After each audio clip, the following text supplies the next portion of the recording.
तो किसी भी सोसाइटी के अंदर सर्वाइवल के लिए सबसे ज़्यादा जो चीज़ ज़रूरी होती है वो है हमारी सराउंडिंग या हमारे आसपास के लोग।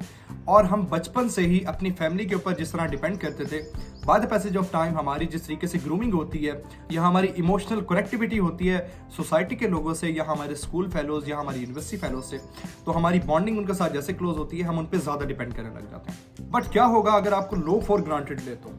लेकिन इस चीज़ को समझने से पहले हमें एक चीज़ को लाजमी समझना पड़ेगा, and that is loneliness and solitude. जब कभी भी हमारी लाइफ में एक ऐसा टाइम आता है जहाँ पे हम बिल्कुल अकेले होते हैं, तो हम दो काम करते हैं, या तो हम अपना फ़ोन उठा के स्क्रॉलिंग स्टार्ट कर देते हैं, या हम उन दोस्तों को मैसेज या कॉल वगैरह स्टार्ट कर देते हैं कि यार हमसे मिलो, हम मिलना चाहते हैं, या मैं अकेला हूँ, या इस तरीके से, just because we don't want to live in that mode. हम अकेलापन बर्दाश्त नहीं कर सकते, एंड दैट इज लोनलीनेस, जिसकी वजह से जो आपकी वर्थ होती है वो लोगों की नज़रों में गिरती जाती है। They take you for granted कि यार आप तो वो इंसान हो जो हमेशा अवेलेबल है। सॉलिट्यूड इससे टोटली डिफरेंट है। उसका मतलब ये होता है कि जब आप कभी भी अकेले होते हैं तो आपको ये पता होता है कि आपने करना क्या है। आप लोगों के लिए डेस्परेट नहीं होते, बट आपको अपनी वैल्यूज़ के बारे में पता होता है कि आपको पसंद क्या है एंड आप किस चीज़ पे अपना टाइम इन्वेस्ट करना चाहेंगे। अगर आप ग्रूमिंग चाहते हो, आप जिम चले जाओगे, ठीक है। अगर आप कुछ सीखना चाहते हो तो आप ऑनलाइन मल्टीपल स्किल्स अवेलेबल होती हैं, आप वो सीखते हो।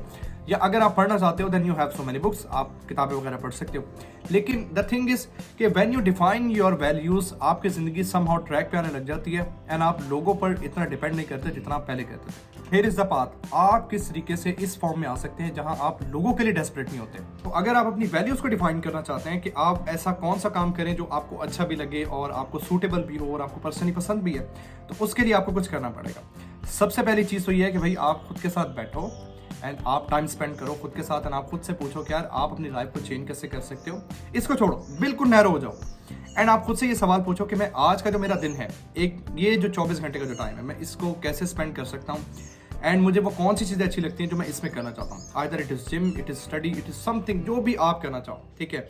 एंड सेकेंड, आप जिस चीज़ पे आप फोकस करो वो ये है कि यार मैं ये जो मेरा पूरा वीक है, मंडे से लेके सैटरडे तक, मैं इसको कैसे इंप्रूव कर सकता हूँ या मैं वो काम कैसे कर सकता हूँ जो मुझे अच्छे लगते हैं। अब जिस तरीके से जो मेरी वैल्यूज़ हैं, मुझे रीडिंग अच्छी लगती है, रीडिंग के बाद मुझे वीडियोग्राफी अच्छी लगती है या बोलना अच्छा लगता है कैमरे के सामने। तो सो it is a kind of thing which I really love and मुझे अच्छा लगता है चीज़ें करते हुए, क्योंकि आप पर्सनली चीज़ें तब करते हो जब आप उनको एंजॉय करते हो। तो आपको ये दो सवाल पूछने हैं कि आज का दिन कैसे इंप्रूव हो सकता है और मैं अपने इस पूरे वीक को कैसे वैसा बना सकता हूँ जैसा मैं हमेशा से सोचता था। एंड लिटरली जब आप इस एक्टिविटी के बारे में सोचेंगे या इन्विजन करेंगे या आप सोचेंगे, तो आपको बहुत सारे आइडियाज मिलेंगे करने के लिए। फिर उसके बाद सेकंड स्टेप आता है which is writing it down. जब आप एक चीज को लिखते हैं तो आपके माइंड को मैसेज मिलता है कि यार ये चीज बहुत जरूरी है, इसको करना है, ठीक है। And when you note it down and आप वाकई उस चीज़ को करते हो, क्योंकि आपके माइंड में वो चीज़ ऑलरेडी जा चुकी होती है। क्योंकि हम बहुत दफ़ा कुछ भी बात करते हैं या हम बोलते हैं कि हमने ये करना है, हम नहीं कर पाते just because we don't give that much importance to that task. लेकिन जब हम एक चीज़ के बारे में लिख देते हैं, हम पर्टिकुलरली उस एक स्पेसिफिक चीज़ को हम इंपॉर्टेंस देते हैं और हमारा माइंड उस चीज़ की तरफ हमें लेके जाता है और हम वो काम करते हैं। तो यहाँ पे दो चीज़ें क्लियर हो गई। एक, आपने खुद के साथ 15 मिनट स्पेंड करने हैं, ठीक है। एक दिन आपने 15 मिनट स्पेंड करने हैं खुद के साथ एंड आपने खुद से ये सवाल पूछना है कि यार मैं अपनी लाइफ में कहाँ कहाँ वीक हूँ एंड मैं आज के दिन को कैसे इंप्रूव कर सकता हूँ एंड फर्दर मोर मैं इसे पूरे वीक को कैसे डिफाइन कर सकता हूँ, ठीक है। एंड आपने सिर्फ उसको नोट इट डाउन करना है, सिर्फ आपने उसको लिखना है। एंड जब आपके सामने वो चीज़ें होंगी तो आपको पता चल जाएगा कि आप किन चीज़ों में वीक हो एंड आप क्या कर सकते हो। एंड आप जब वो चीज़ें करने लगोगे तब आप वाकई अपनी ज़िंदगी में कुछ इंप्रूवमेंट देखोगे। आजकल के टाइम में ये चीज़ बहुत ज़्यादा ज़रूरी है, क्योंकि ये वो टाइम है जहाँ पे सोशल मीडिया ने हर चीज़ के ऊपर एक अपर हैंड रखा हुआ है एंड लोग बहुत ज़्यादा डिप्रेशन में। And if you want to come out from depression, and I think so it is a good way to do it. And आप इस चीज़ से निकलने के लिए ये वाले काम कर सकते हैं। इसका सबसे बड़ा फायदा ये होगा कि आप लोगों के लिए डेस्परेट नहीं होगे, आपको अपनी वैल्यूज़ के बारे में पता चल जाएगा। एंड अल्टीमेटली जब आप उन चीज़ों पे काम करोगे तो लोगों की नज़र में आपकी वर्थ बढ़ जाएगी कि यार ये वो इंसान है जिसको हम बड़ा वीक समझते थे, लेकिन इस इंसान ने बहुत ज़्यादा इंप्रूव किया।